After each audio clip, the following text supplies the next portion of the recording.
Did you see the video put out earlier about quantitative easing? Yes, I did. Most everything mentioned there was actually bull.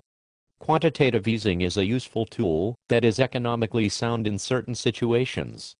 It actually can help us become more competitive in exports for one thing. The problem is that corporations would rather turn people against the Fed by spouting half-truths and making it appear as if it is the corporations and big banks that actually benefit from quantitative easing instead of the American economy as a whole. It's the old reverse psychology, a switcheroo. What action are people pointing to and calling quantitative easing right now anyway, and what does it mean? They are referring to the Federal Reserve's announcement that it will purchase $600 billion in U.S. Treasury bonds. It is a strategy to stimulate the economy by lowering mortgage and other interest rates. You mean the Fed and the Obama administration are taking steps to help our economy and not working to damage our own financials as some have claimed? Exactly. Why would the so-called concerned citizens say this is a bad idea? That is a very good question, and it is unlikely that even they really know themselves. They are just spewing talking points which are handed down by the big wigs they supposedly despise. It really is propaganda at its best, psychological warfare on the American people, some might say. Tell me more about quantitative easing and what it means. All countries want to increase their exports, and quantitative easing is one way you can do that. The process does make currency weaker, and that would mean our exports would be cheaper in other countries, driving up demand. Now we already know interest rates are low in the US, and quantitative easing may drop them even further, especially the long-term rates. When interest rates go down in the US, that will encourage investors to take their money out of the US and put it into other countries, and when that happens it will actually drive the value of other currencies up, which will hurt those countries' exports. So having a weaker currency might be a good thing in some cases, yes, especially if you live in the country everyone likes to export to, and especially if you need to increase manufacturing jobs in your own country. President Obama has declared an ambitious goal of dramatically increasing our exports. A weaker dollar would do exactly that.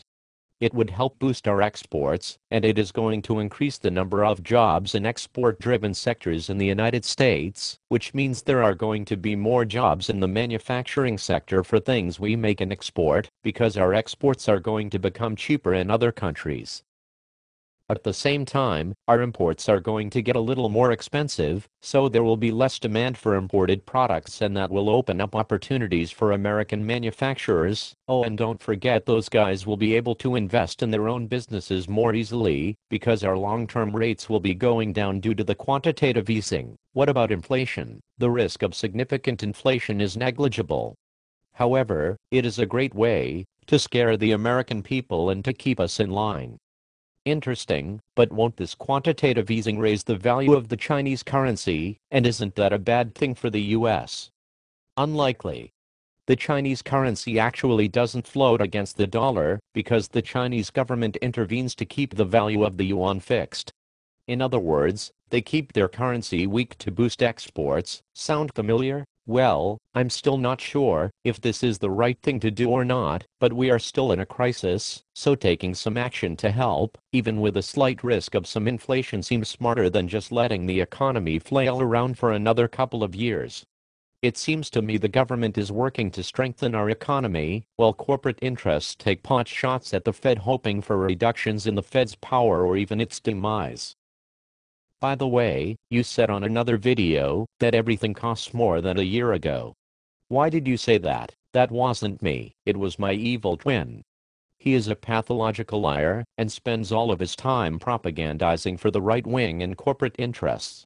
Taxes have not increased under Obama, they have decreased. It is true that consumer goods have increased slightly, but this has happened every year since 1956. So what? If you would like to learn some facts about these arguments instead of listening to talking dog cartoons, you should check out treasury.gov and also look up the consumer price indexes. Sound bites are for sheep, and pseudo-knowledge is dangerous. Educate yourself rather than being directed by interests you don't even fully understand. Oh, and anyone who wants to make a movie like this with any information of factual basis or completely made up can visit extranormal.com. Anyone can do it, so don't believe the hype. Talking bears are no smarter than you.